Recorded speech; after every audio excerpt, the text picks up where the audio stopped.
Forex trading में 2 से 3 तरीके ऐसे हैं जिससे आप बहुत ज़्यादा अच्छे पैसे कमा सकते हैं। इसमें नंबर 1 पर तो है कि आपने अपनी ट्रेडिंग से पैसा कमाना है, बट उसके लिए जो सबसे इंपॉर्टेंट चीज़ है वो यही है कि आपको खुद ट्रेडिंग सीखनी है और इतनी अच्छी ट्रेडिंग सीखनी है कि अगर आप महीने में 40 से 50 ट्रेड्स करते हैं तो 60 टू 70% आपकी ट्रेड्स प्रॉफिट में क्लोज होनी चाहिए। तो अगर आपकी एक्यूरेसी इतनी बन जाती है तो फिर आप अपना खुद का पैसा डिपॉजिट करके आप उसमें अच्छे पैसे अर्न कर सकते हैं।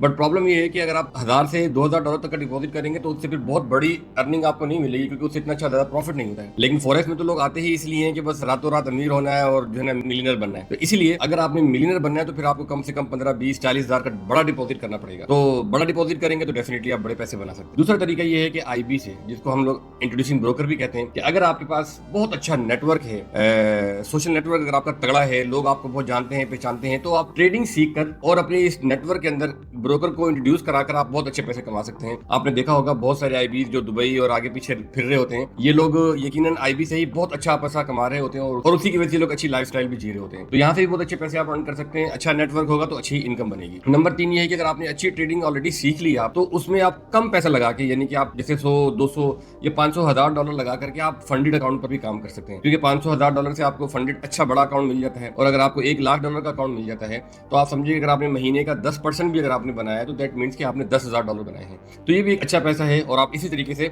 फॉरेक्स इंडस्ट्री में बहुत अच्छे पैसे बना सकते हैं। बाकी चौथा तरीका भी है, वो आप अपना ब्रोकर बना के बहुत अच्छा तगड़ा पैसा बना सकते हैं, वो फिर कभी बताऊंगा।